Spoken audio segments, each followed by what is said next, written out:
بڑی خوش قسمتی ہے کہ آج ہمارے ساتھ ایک مشہور دانشور اور فلسفی جناب پروفیسر سید وحید الدین صاحب گفتگو فرمائیں گے۔ پروفیسر سید وحید الدین صاحب کا تعلق حیدرآباد سے ہے۔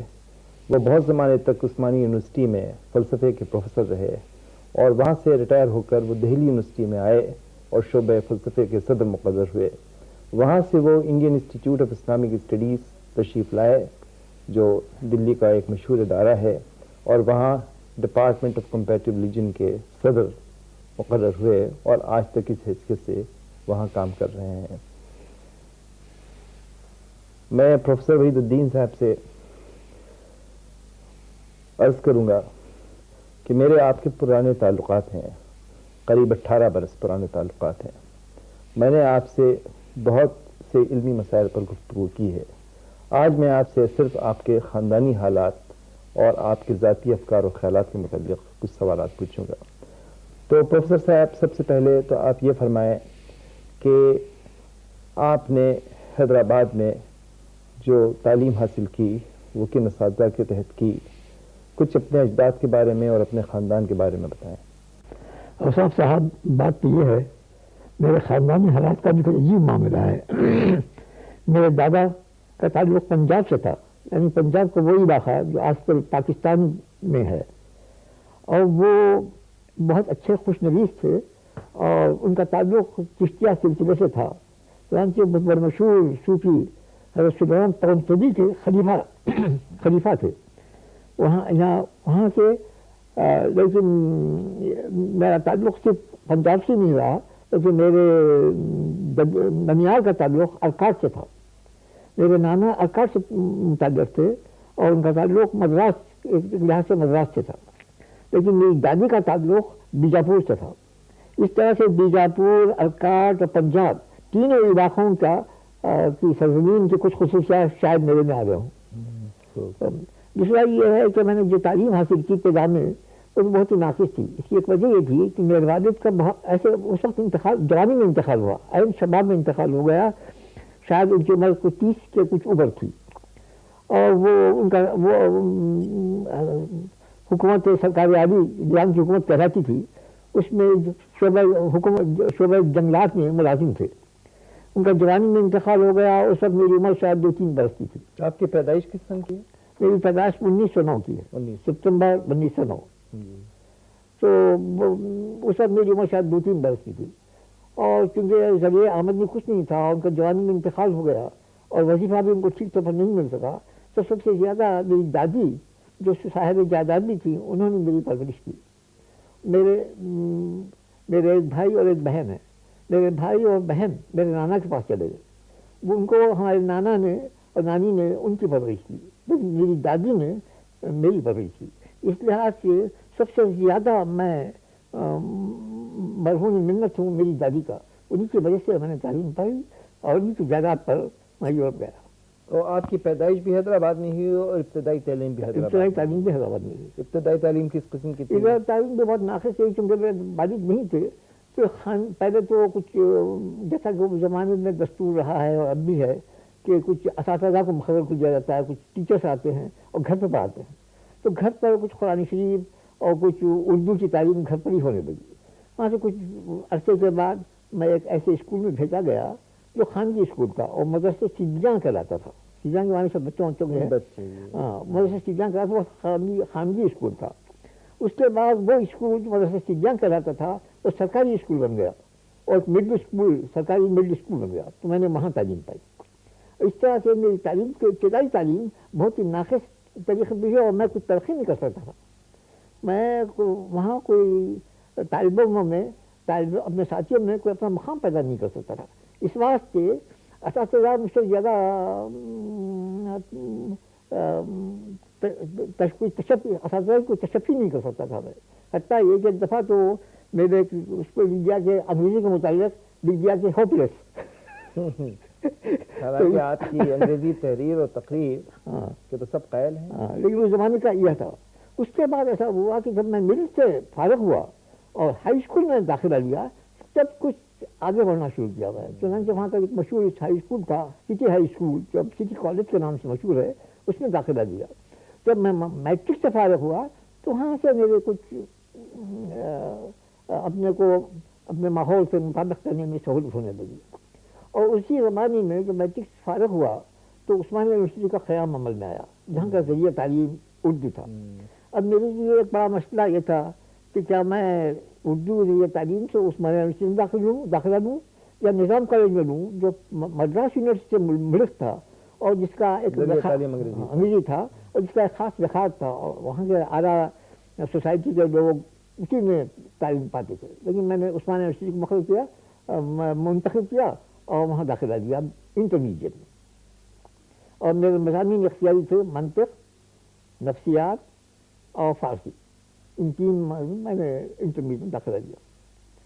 اسی زمانے میں شاید آپ کو معلوم ہو کہ عثمانیہ یونیورسٹی جو قائم ہوئی تھی تو اس کے فلسفے میں سب سے پہلے صدر شعبہ خلیفہ عبدالحکیم صاحب تھے. یہ جو آپ نے فرمایا کہ آپ نے منطق لیا تو آپ کو منطق کا شوق کیوں سے پیدا ہوا؟ نہیں, منطق تو لازمی تھا. لازمی تھا. وہ سبجیکٹ کا جو کمبینیشن آج کل بھی ہے ایک خاص کمبینیشن میں آپ لے سکتے ہیں. تو چونکہ مجھے فلسفے میں جب تک فلسفے کا کوئی وہ نہیں تھا وہاں انٹرمیڈیٹ میں فلسفہ نہیں پڑھا جاتا بلکہ منطق اور نفسیات ہی پڑھی جاتی ہے. اس بات میں نے منطق اور نفسیات اور اس کے ساتھ ایک زبان لینی تھی تو میں نے فارسی لی. کیونکہ میرا خیال تھا کہ میں اردو لوں لیکن اردو وہاں اس اجازت نہیں تھی کہ ان مضامین کے ساتھ اردو لے تو میں نے فارسی لی. اور ذریعہ تعلیم اردو تھا. وہاں سے میں نے بی اے میں جب داخلہ لیا تو اس وقت صدر شعبہ خلیفہ عبدالحکیم صاحب تھے جنہوں نے بعد میں بہت نام پیدا کیا اور پاکستان چلے گئے وہ. اور انہیں کے وہ تھے اور اس کے ساتھ ساتھ خلیفہ عبدالحکیم تھے اور پھر عبدالباری ندوی تھے. وہ بھی شبلی کے حلقے کے خاص منفرد انسان ہیں. اور ڈاکٹر میر ولی الدین تھے جنہوں نے تصوف میں خاصا کام کیا ہے. یہ تین اساتذہ خاص طور پر اس زمانے میں بہت نمایاں حیثیت رکھتے تھے.